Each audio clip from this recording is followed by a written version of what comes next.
Halo Syabab, kali ini kita akan membahas tentang cocoklogi. Masih cocoklogi lagi ya. Apa itu cocoklogi?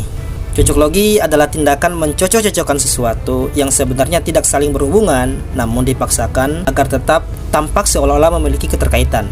Contohnya adalah antara sains dan agama. Seringkali kita mendengar bahwa dalam Al-Quran atau kitab suci tertentu telah termuat berbagai konsep sains. Padahal sebenarnya kedua hal tersebut merupakan disiplin ilmu yang berbeda.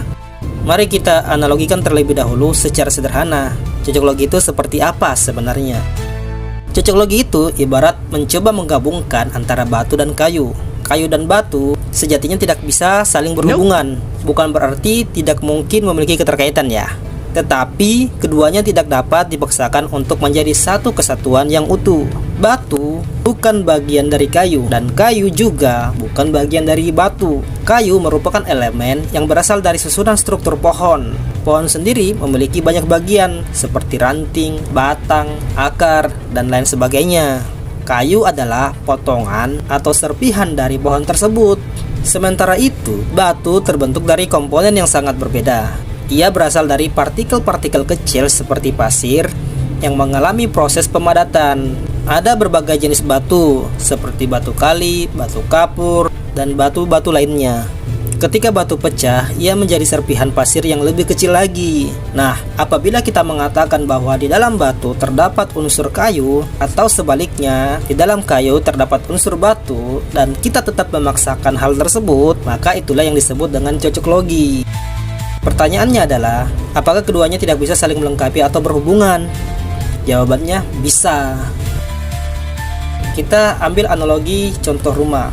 Rumah dapat dibangun dengan kerangka dari batu saja, atau dapat dibangun dari struktur kayu saja.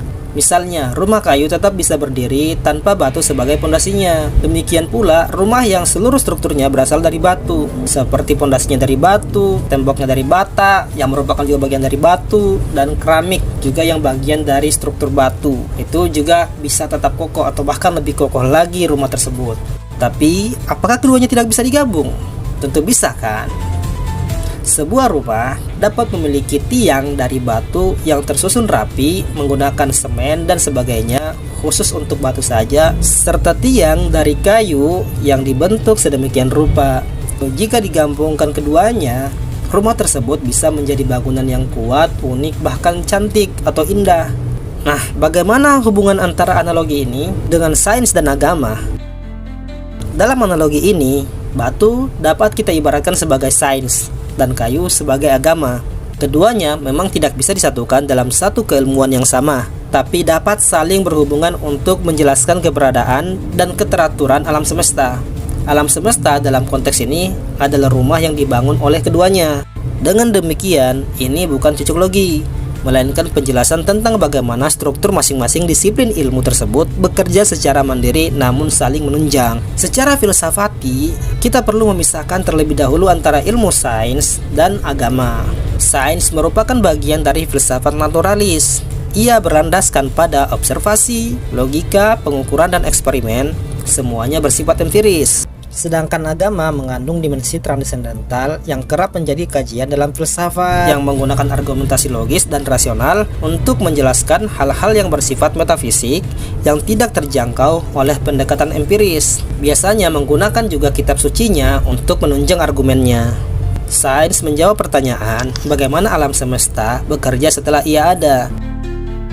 Sedangkan agama menjawab pertanyaan mengapa atau untuk apa alam semesta ini ada. Biasanya dalam kerangka penciptaan.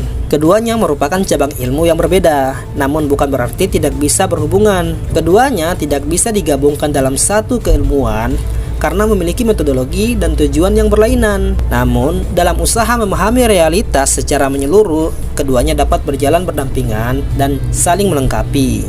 Sebagai contoh, sains mampu menjelaskan aspek teknis dari alam semesta melalui berbagai penemuan dan teori, tanpa harus mengambil sikap terhadap pertanyaan apakah alam semesta ini diciptakan atau tidak.